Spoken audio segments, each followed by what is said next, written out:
Pretty cynical sounding sentiments there from Mr. Franks, but joining me now is football agent James Featherstone. James, thank you for joining us. Now, these wagers and player values have been spiraling out of control. Is this eventually going to crash, or is this sustainable? Yeah, I think the commentator said there, even in terms of hyperinflation, of course the prices have gone up. I think we have to remember football is it's a vacuum. It's not impacted by outside influences. And in terms of, is there going to be a crash? As long as the people want to watch football on TV, as long as people want to buy shirts, as long as people want to attend games and the revenues are still there, then I don't see a crash on the horizon whatsoever. In terms of is it sustainable, if you look at the Premier League, for instance, you look at the most recent TV deal, there was a 71% increase from the last terms agreed. That certainly outperforms inflation by a long way. So again, as long as those revenues are still there, I think it's sustainable, and I think, there absolutely won't be a crash. Now, I'd like to ask you about Higuain, because this is something that's been on my mind the last couple of days. On what universe is he worth $99 million? He's not nearly as good as the likes of Cristiano Ronaldo, Lionel Messi, or even Paul Pogba, who's supposedly, reportedly going to Manchester United for more than $100 million.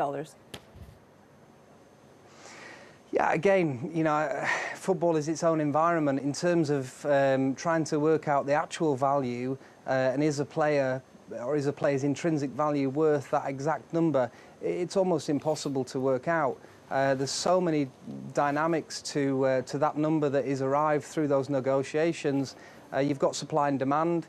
You've naturally also you've got this almost a churn of money. So there's no surprises that potentially the sale of Paul Pogba's on the horizon, and Juventus are paying that type of fee to replace him, to appease the fans, to sustain their business model and their revenues. So I think the value of players is so difficult to work out.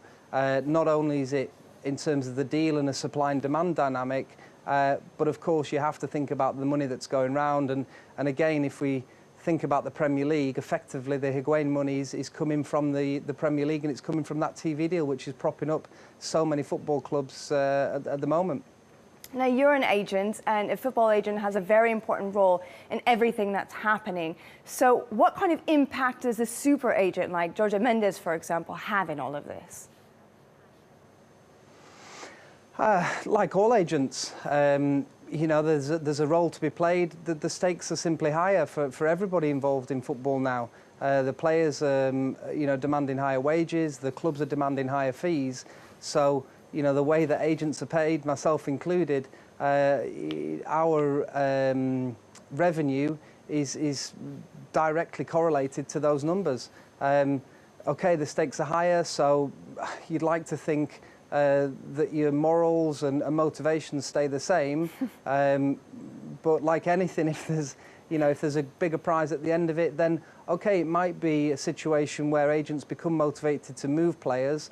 But let's not forget the players themselves. The careers are something they hold dearly to themselves, and they're not going to be allowed to just be traded around for the sake of money. There's a lot of money in the Far East at the moment. America's becoming more and more, but equally, those decisions still come down to football, and if it makes sense from a footballing sense as well. So, of course, the agents have a role to play. Of course, the fees that agents are paid, as I say, is directly linked to all of the revenues we've discussed there. So, of course, the fees have gone up. But in terms of the role, it hasn't changed. It's still, the art of good business is being a good middleman, and it's still effectively exactly the same to sit between two parties. Well, James, and make thank sure you so much. I apologise to have to interject with. here, but it was a pleasure to have you on the show and to speak with you.